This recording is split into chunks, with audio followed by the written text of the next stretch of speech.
গ্রামে আমরা বেগুন পুরাই চুলার ভিতরে, তাই না, খড়ির চুলে। আর আমি আজকে তেল মাখায় বেগুনের ভিতরে গ্যাসে পুরাইছি। খুব খাওয়ার শখ করছে, যে বেগুন ভর্তা খুব খাওয়ার ইচ্ছে করছে। একটা বেগুনই আমার খাওয়ার ইচ্ছে করছে, যে পুরাইছে। কত সুন্দর হয়ে পড়ছে দেখছেন, অনেক সুন্দর হয়ে পড়ছে।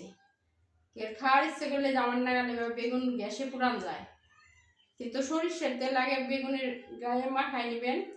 গায়ে মাখাই নিলে সুন্দরভাবে পুড়ে পুড়ছে। দেখছেন কত সুন্দর হয়ে। আজকে দুপুরে আমার প্রিয় ভর্তা, বেগুন ভর্তা আমার কাছে খুব প্রিয় জিনিসটা। আমি অবশ্য গুঁড়া মাছ রাঁধছি, গুঁড়া মাছের চরচড়ি করছি, তারপরে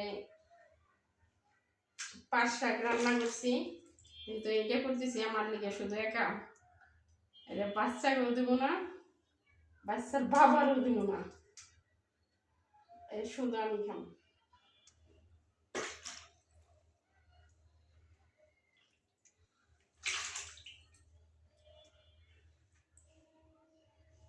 দেখি আবার পুরো আছে, এই যে পোকা আছে নাকি, দেখেন কত সুন্দর হয়ে পড়ছে।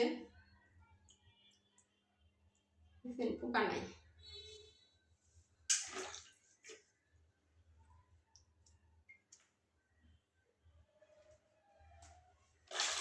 সবাই আমার মতন দুপুরে যদি কেউ খাওয়া করতে পারে চলে আসেন। বেগুন ভর্তা কিন্তু জাল দেব প্রচুর, এই দেখেন কত জাল, এর ভিতরে অনেক জাল দেব।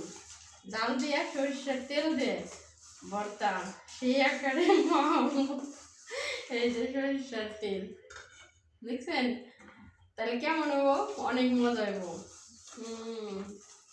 চলে আসেন ভর্তা খাওয়ার লিগে।